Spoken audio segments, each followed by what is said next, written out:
میں رخشل قاسم علی شاہ کی کتاب اونچی اڑان کا مطالعہ کر رہی ہوں۔ شکر گزاری سے زندگی بدلیے۔ جب ہم شکر گزاری کی بات کرتے ہیں تو یہ سمجھ لیجیے کہ شکر گزاری الفاظ کی ادائیگی نہیں، طرز حیات کا نام ہے۔ انسان کی اصل کمائی اس کے وہ دوست ہوتے ہیں جو مشکل وقت میں اس کے ساتھ کھڑے ہوتے ہیں۔ آخر اس کے پیچھے کیا راز ہے؟ اس کا جواب ایک جادو ہے جسے سیکھے بغیر حاصل نہیں کیا جا سکتا۔ سوشل سرکل کا ٹارگٹ بڑھانے کے لیے یہ جادو سیکھنا پڑتا ہے، اور اس جادو کا نام ہے شکر گزاری۔ شکر گزاری کے دو حصے ہیں، ایک اظہار کرنا اور دوسرا محسوس کرنا۔ ہر شخص کے ساتھ کچھ لوگ جڑے ہوتے ہیں جن میں کچھ کام کے ہوتے ہیں، اور جو کام کے ہوتے ہیں ان کے ساتھ بھی کچھ لوگ جڑے ہوتے ہیں، اور وہ بھی آپ کے کام کے ہوتے ہیں۔ یوں آپ کا نیٹ ورک بنتا ہے اور انسانوں کے ساتھ مل کر زندگی کا سفر مکمل ہوتا ہے۔ ایک سیمینار میں ٹکٹ لے کر بیٹھ گیا۔ مجھے لیکچر بہت پسند آیا، باتیں بہت شاندار تھیں۔ اس لیکچر سے مجھے بہت موٹیویشن ملی۔ بیٹھے بیٹھے میں نے اس ٹیچر کو اپنا استاد تسلیم کر لیا، لیکن میرے دل میں یہ خیال آیا کہ میں نے تو ان کو ٹیچر تسلیم کر لیا ہے، لیکن انہیں کیسے پتہ چلے گا کہ میں ان کا شاگرد بن گیا ہوں۔ پرانے زمانے میں رواج تھا، جس کو استاد مانا جاتا تھا اس کے لیے کپڑوں کے 2 جوڑے اور مٹھائی کا ڈبہ لے کر اس کے پاس جایا جاتا تھا۔ آج بھی جو لوگ موسیقی سیکھتے ہیں وہ ایسا ہی کرتے ہیں۔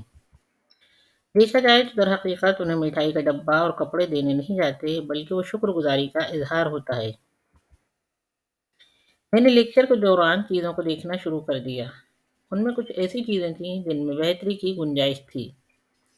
میں نے دیکھا کہ شرکاء جو کارڈ اپنے سینے پر لگائے ہوئے تھے وہ خوبصورت نہیں تھے۔ ان پر ہاتھ سے نام لکھا ہوا تھا، اور ان کا کور بھی اچھا نہیں تھا۔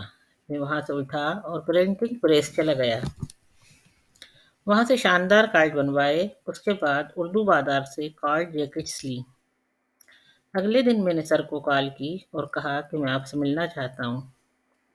انہوں نے کہا ٹھیک ہے۔ میں ان کے دفتر چلا گیا اور ان سے کہا کہ سر میں آپ کے لیے ایک چھوٹا سا تحفہ لایا ہوں۔ انہوں نے کہا جی ضرور پیش کریں۔ میں نے وہ کارڈ ان کے سامنے رکھ دیے۔ انہوں نے پوچھا یہ کیا ہے؟ میں نے عرض کیا سر آپ کا سیشن زبردست رہا۔ میرا جی چاہا کہ اس میں کچھ نیا ایڈ ہو جائے، لہذا میں اس کے لیے اور کچھ تو کچھ نہیں ملا۔ میرا پرنٹنگ اور اسٹیشنری کی چیزوں سے شغف ہے، تو سوچا کہ میں چیزیں آپ کے لیے لیتا چلوں۔ اس ملاقات سے میرا اور استاد کے ساتھ تعلق بن گیا۔ پھر یہ تعلق اور آگے بڑھا تو پتہ چلا کہ سر کا کوئی بیٹا نہیں ہے۔ سر نے مجھے بیٹا بنا لیا۔ ان کی کئی کتابیں ہیں۔ انہوں نے اپنی کتابوں کے شروع میں میرے متعلق لکھا، میرا بیٹا قاسم علی شاہ۔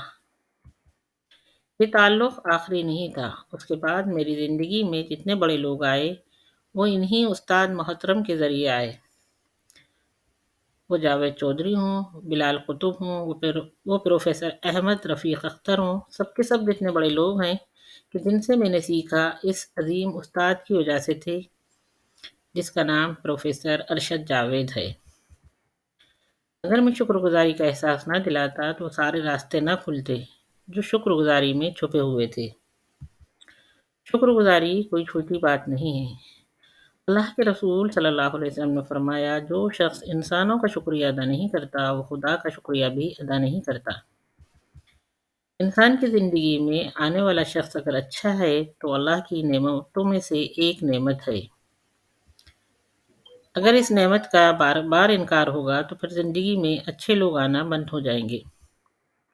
شکر گزاری صرف زبانی صرف شکریہ کہنے سے، صرف تھینک یو سے نہیں ہوتی، بلکہ یہ تو احساس کا نام ہے۔ شکر چاہے 100 بار کر لیا جائے اور دل میں احساس شکر نہ ہو تو کوئی فرق نہیں پڑتا، لیکن جب احساس میں شکر گزاری ہو تو اس فرد میں سے شعائیں نکلنا شروع ہو جاتی ہیں، اور وہ شعائیں مواقع لے کر آتی ہیں۔ آدمی جتنا مثبت ہوگا اتنی ہی مثبت چیزیں اس کی طرف آئیں گی۔ جب انسان اللہ تعالیٰ کو پکارتا ہے کہ اے میرے رب، تو پھر یقین بھی رکھنا چاہیے کہ وہ سن رہا ہے، کیونکہ میرا تو اپنے کو ہی کہا جاتا ہے، اور یہ ہو نہیں سکتا کہ کوئی اپنا ہو اور وہ بات نہ سنے۔ اللہ تعالیٰ کو پکارنے کے بعد اس سے اچھی امید لگانی چاہیے، کیونکہ جب اچھی امید ہوگی تو پھر حادثوں اور برے لوگوں سے نجات مل جائے گی۔ شکر گزاری کے اظہار کا ایک طریقہ یہ ہے کہ وہ جس چیز کا شکر ادا کرنا ہو اسے اہمیت دیجیے۔ مثال کے طور پر اللہ تعالیٰ نے گاڑی دی ہے تو اس کی حفاظت شکر گزاری ہے، اسے احتیاط سے چلانا شکر گزاری ہے۔ جو نعمت اللہ تعالیٰ نے دی ہے اس کا صحیح استعمال شکر گزاری ہے۔ جس بندے کے شکر گزار ہیں اس کے کام آئیں، جس درخت کے نیچے بیٹھ کر چھاؤں لیتے ہیں اور پھل کھاتے ہیں اس کو پانی دیں۔ ان چھوٹی چھوٹی باتوں کو کرنے سے کائنات سے تعلق بنے گا جو نئے مواقع کا باعث بنے گا۔ ایک آدمی کو ٹیٹوز بنوانے کا بہت شوق تھا۔ ایک دفعہ وہ ٹیٹو بنانے والے کے پاس گیا اور اسے کہا کہ شیر بنا دو۔ اس نے کہا کہ کہاں بنانا ہے؟ اس نے کہا میری کمر پر شیر بنا دو۔ شیر بنانا شروع کر دیا گیا۔ جب ٹیٹوز بنانے والا آلہ اس کے جسم کو چھوا تو گرم تھا۔ اس آدمی نے کہا کیا کر رہے ہو؟ ٹیٹو بنانے والے نے کہا کہ شیر کا چہرہ بنا رہا ہوں۔ آدمی بولا اس کا چہرہ چھوڑ دو، مجھے تکلیف ہوتی ہے، کچھ اور بناؤ۔ کاریگر نے چہرہ چھوڑ دیا اور شیر کی ٹانگیں بنانا شروع کر دیں۔ آدمی کو پھر تکلیف ہوئی تو اس نے پھر پوچھا کہ کیا بنا رہے ہو؟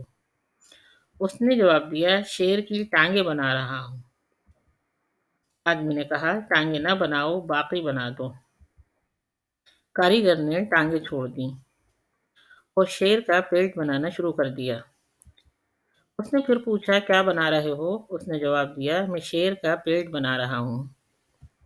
آدمی تکلیف کے باعث بولا یہ پیٹ رہنے دو، باقی بنا دو۔ کاریگر نے اپنا اوزار زمین پر دے مارا اور کہا کہ شیر نہیں بن سکتا، یعنی تھوڑی سی تکلیف برداشت کیے بغیر شیر نہیں بنوایا جا سکتا۔ ہمارا معاملہ کچھ ایسا ہی ہے۔